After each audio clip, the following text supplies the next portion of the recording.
몇 장인데? 2023년 부활절 예배 드립니다. 다 같이 찬송부터 먼저 하겠습니다. 151장 151장입니다.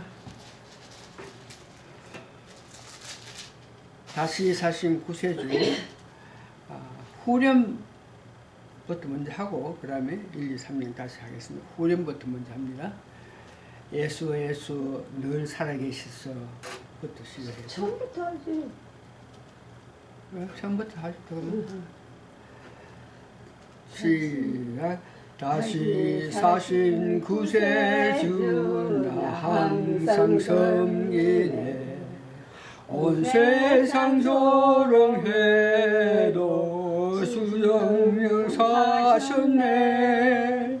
그네로운 손길 부드러운 음성 내 평생 주님 함께 늘 계시네. 예수 예수 늘 살아계셔서 주 동행하여 주시며 늘 말씀하시네. 예수 예수 내 구세주 예수 내 맘에 살아계시네. 늘 살아계시네.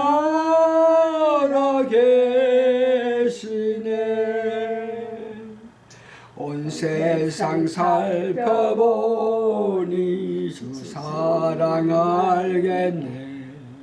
내 마음이 아플 때도 주 사랑 알겠네. 이 세상 풍파 이길 힘주시는 주님 마침내 영광 중에 주 오시리. 예수 예수 늘 살아계시소 주 동행하여 주시며 늘 말씀하시네. 예수 예수 내 구세주 예수 내 맘에 살아계시네. 늘 살아계시네.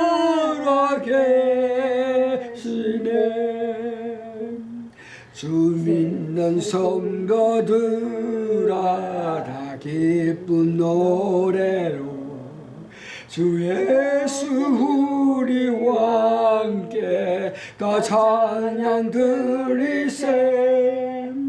이 세상 소망이요 참 친구 되시는 주 예수 영원토록 찬양하세. 예수 예수 늘 살아계셔서 주 동행하여 주시며 늘 말씀하시네. 예수 예수 내 구세주 예수 내 맘에 살아계시네. 늘 살아계시네.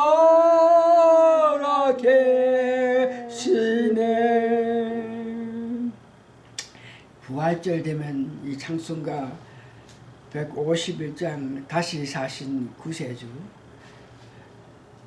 그 내용을 보면 마지막에 이렇게 마지막을 말하는데 You ask me how I know he lives. He lives within my heart. 여기 You ask me how I know. 찬송 끝나고 나서 꼭 제가 내 마음에서 우러나는 것이 사람들한테 내한테 제발 내한테 안 물어달라고. 예수님 도시 어디 계시냐 이렇게 여러분들이 물어주시면 나는 기쁜 마음으로 내 마음속에 늘 계신다 하는 대답을 하고 싶다. 이런 모양으로 다시 자신 구세주 찬송하면서 은혜 받던 부활절 생각납니다. 다 같이 사도신경을 같이 하겠습니다. 전능하사 천지를 만드신 하나님 아버지를 내가 믿사오며 그 외아들 우리 주 예수 그리스도를 믿사오니 이는 성령으로 잉태하사 동정녀 마리아에게 나시고 본디오 빌라도에게 고난을 받아사 십자가에 못 박혀 죽으시고 장사한 지 사흘 만에 죽은 자 가운데서 다시 살아나시며 하늘에 오르사 전능하신 하나님 우편에 앉아 계시다가 절려서 산 자와 죽은 자를 심판하려 오시리라. 성령을 입사오며 거룩한 공예와 성도가 서로 교통하는 것과 죄를 사하여 주는 것과 몸이 다시 사는 것과 영원히 사는 것을 입사옵나이다. 아멘. 오늘 성경 말씀은 고린도 전서 15장 1절에서 10절까지만 제가 봉독해 드립니다.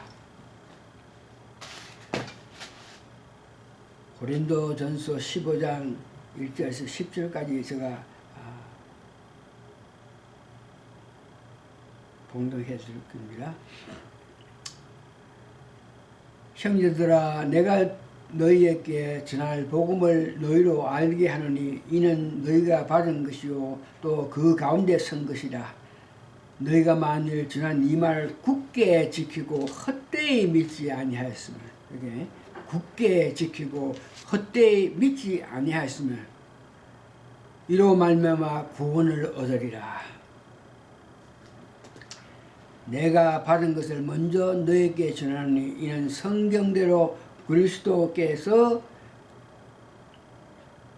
우리의 죄를 위하여 죽으시고 장사 지낸 바 되었다가 성경대로 사흘 만에 다시 살아나사 게바에게 보이고 그 후에 12자에게와 그 후에 500여 형제에게 일시에 보였으니 그 중에 지금까지 태반이나 살아있고 어떤 이는 잠들었으며 그 후에 야곱에게 보였고 그 후에 모든 사도에게와 맨 나중 만삭되지 못하여 난 자 같은 내게도 보였습니다.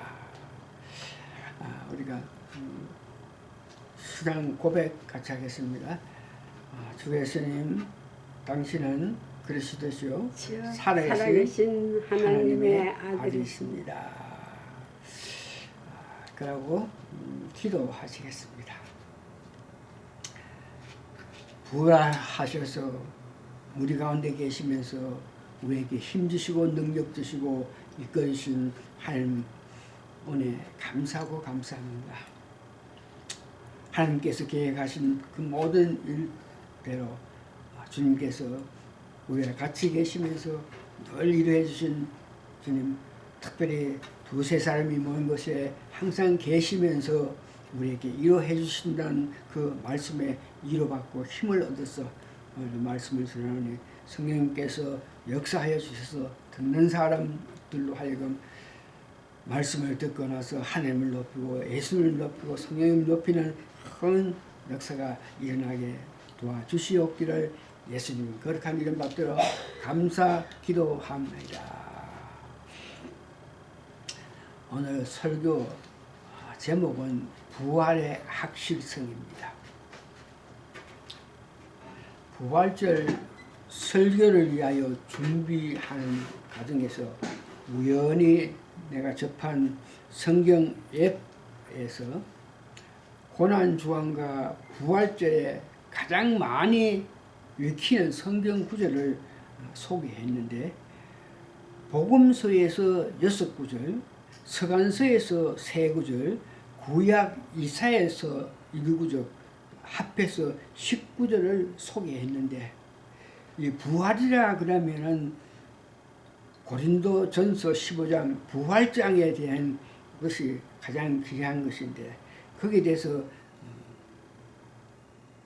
많은 사람들이 관심을 가지고 않고 있는 것을 봐서 오늘은 제가 고린도전서 15장 1절에서 11절에 의거해서 부활의 확실성에 대해서 말씀을 드리겠습니다.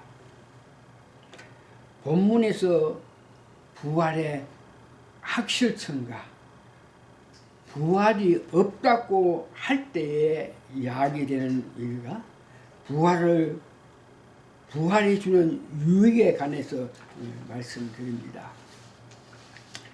첫 번째, 부활의 그 확실성. 무엇으로 통해서 이 부활을 확실하게 믿을 수 있겠느냐? 오늘 본문에 나타난 것 같이 첫 번째, 성경 말씀입니다.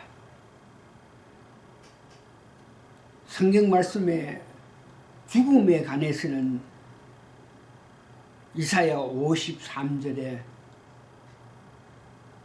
우리를 위해서 우리 때문에 징계를 받고 우리를 위해서 십자가에 돌아가셨다. 성경에서 예수님이 죽음에 관해서 말씀하셨습니다. 다니엘 9장 26절에 보니까 71회에서 62주에 기름 부은 자가 끊긴다 죽음을 말했고 시편 22편에 십자가에서 그 십자가 아래 군병들이 속옷을 제입는다. 이건 마태복음 27장 46절에 있는 내용. 두 번째, 성경에서 말을 하는데 특별히 부활에 관해서는 호세아 6장 2절에 3일 후에 일어난다는 것을 기록했고 시편 16편 10절에는 영혼을 음부에 있지 않게끔 한다, 부활하게 한다 하셨고 이사야 53장 10절에가 그가 그 시를 볼 수 있게 했다, 부활하는 그 뜻이죠. 요나서 2장 10절에는 물고기를 육지에 3일 만에 큰 고기 뱃속에서 나오게 했다. 이것을 통해서 이 성경이 부활하심에 대한 확실성을 이야기하고 있습니다. 특별히 부활하신 예수님께서 제자들에게 죽음과 부활 이 모든 것은 성경에 기록되어 있는데 내가 그렇게 해야 되면 성경을 응하게끔 하기 위해서 그렇게 된다고 이야기했습니다. 두 번째, 부활의 그 확실성은 목격한 자들의 증언입니다. 부활하셔가지고 부활의 육체를 가지고 나타나서 제자들을 만나고 했는데 그 만난 사람들의 의해서 부활의 확실성을 우리가 알 수 있는데 그 부활하셔가지고 만나는 사람의 순서를 보면은 이 땅에 40일간 계시면서 만난 사람인데 오늘 본문에는 막달라 마리아가 기록되어 있지 않지만 실제로 막달라 마리아를 제일 먼저 보고 그 다음에 게바, 그 다음에 엠마누엘 내려가는 두 제자, 10제자, 그때에 도마가 빠진 상태에 10제자께 나타나시고 다음 도마가 있을 때 11제자들에게 다음 7제자들과 11제자와 500문도 고린도전서 15장 야고보에게 직접 나타나셔서 그들에게 이뤄주고 평안을 줬던 것을 봅니다. 부활 승천하신 후에 보면 사도행전 7장에 보면 스데반 사건 일어났을 때 예수님이 보좌에 앉으셨다가 일어나시면서 급하게 스데반의 그 안타까운 모습을 보았던 것을 알고 사도 바울에게 사도행전 9장에 고린도전서 15장 8장에 보면은 사울에게도 나타났다는 것을 우리가 알 수 있습니다.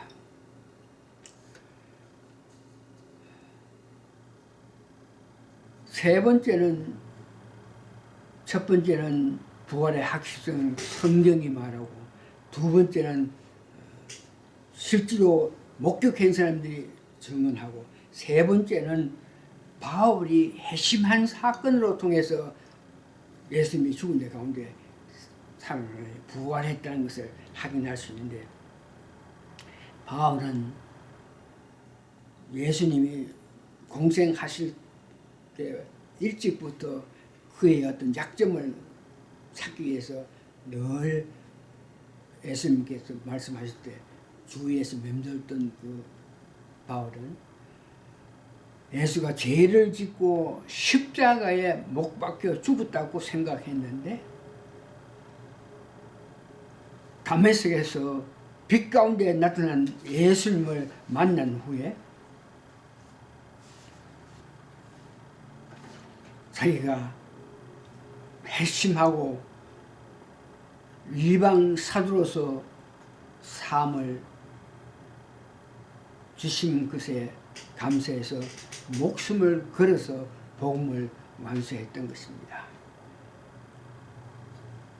빛 가운데 나타난 그 예수님의 그 음성을 직접 들으면서 예수님이 죽은 자 가운데 부활했다는 것을 확인할 수 있었고, 그가 부활해서 그에게 임무를 주었기 때문에 그 은혜에 자기 목숨을 걸면서 복음의 사역을 완성한 것을 봅니다. 이와 같이 부활의 확실성을 성령으로 또한 보한 사람들이 또한 사도 바울의 직접적인 증언을 통해서 확실성을 나타냈는데도 불구하고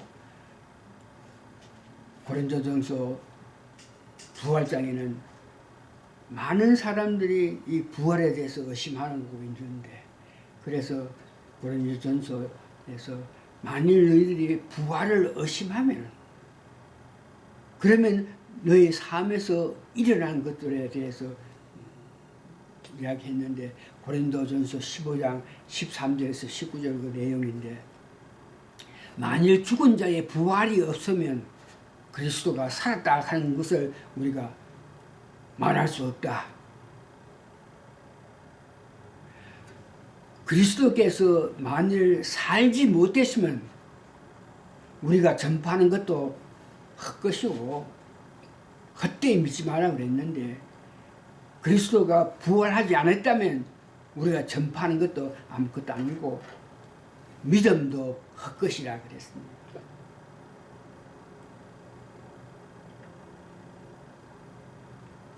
또한 부활이 없다고 생각할 때에 우리는 거짓 증인으로 될 수밖에 없습니다. 부활이 없다고 믿을 때 하나님이 예수님을 살리지 않았다고 이렇게 생각할 수밖에 없습니다. 16절에 보니까 만일 죽은 자가 다시 사는 것이 없으면은 그리스도가 살아났다 하는 것도 없다고 말했어요. 그래서 부활했지 않으셨다는 것, 그것을 여러분 믿을 때에 우리 믿음도 헛되고 여전히 우리가 죄 가운데서 살 수밖에 없는 것이죠. 또한 18절에 보면 그리스도 안에서 잠자는 자도 망하였다. 그리스도 안에 잠자는 자가 예수님이 부활하셨기 때문에 다시 이 땅으로 재림하실 때에 그들도 부활할 수 있다는 건데, 만일 부활이 없다 그러면 그리스도 안에서 잠자는 자도 다 헛것이다 하는 것입니다. 특별히 15장 19절에 이 말씀에 제가 늘 은혜 받고 사는데, 만일 그리스도 안에서 우리가 사는 것이 이 세상이라면, 우리가 사는 것이 이 세상에서 짧은 인생 사는 것으로 끝난다면, 주를 위해서 살면서 이 세상 것을 버리고 이 세상보다 주의 일을 열심히 했던 우리의 삶, 만일 우리의 삶이 이성 여기서만 밖에 없다 그럴 때에 모든 사람 중에 우리가 참 불쌍한 사람이라고 이야기할 수 있습니다.